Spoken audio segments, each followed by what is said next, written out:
In this video, I will try to obtain a formula for the derivative of an exponential from the definition of derivative as a limit. In the process, I will come up with a defining property of the number e. There are many exponential functions, one for each base. The base should be a positive number a. If a is greater than 1, then a to the x is increasing. If a is between 0 and 1, then a to the x is decreasing. Either way, the domain is all the reals, and the range is the positive reals. Let's fix a positive number a, and define the function f as f of x equals a to the x. What is its derivative f prime of x? First, I write the definition of derivative as a limit. Then, I use the definition of f, both at x plus h and at x. I can use a property of exponentials to write a to the x plus h as a to the x times a to the h. And now I can take a to the x common factor.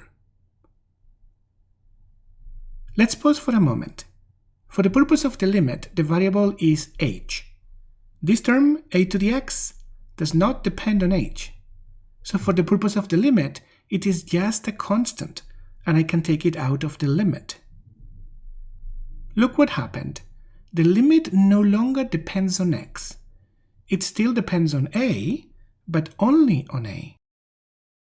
Let's give it a name. I am going to call this limit L sub a. So far, I have concluded that the derivative of a to the x is a number times a to the x. So the derivative of an arbitrary exponential is a multiple of itself, and the multiplicity constant depends on the base a. I do not know the value of the constant in general, but the value of a for which this constant is 1, whatever that value of a is, will be very important. Let's give it a name.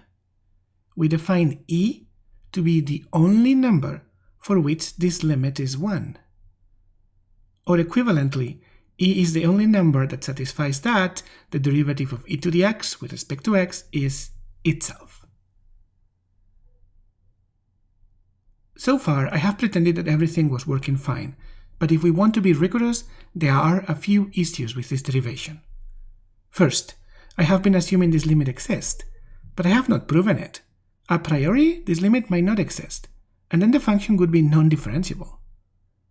Second, even if this limit exists for all positive numbers a, how do I know that there is one value of a for which the limit is 1?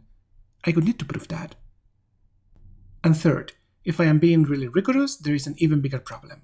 I have been assuming that the exponential functions are always well defined, but I did not explain how. This may be a surprise, but it is not obvious how to define a to the x when x is an arbitrary real number. And I should take care of that before I even try to compute the derivative. I will explain this problem in the next video. Nevertheless, despite all those caveats, I still find this derivation helpful. I think it helps understand where the number e comes from and why exponentials have the derivative they have. If you care about making this much more rigorous, watch the next video. Link in the description. But if you find this explanation enough, you may skip it.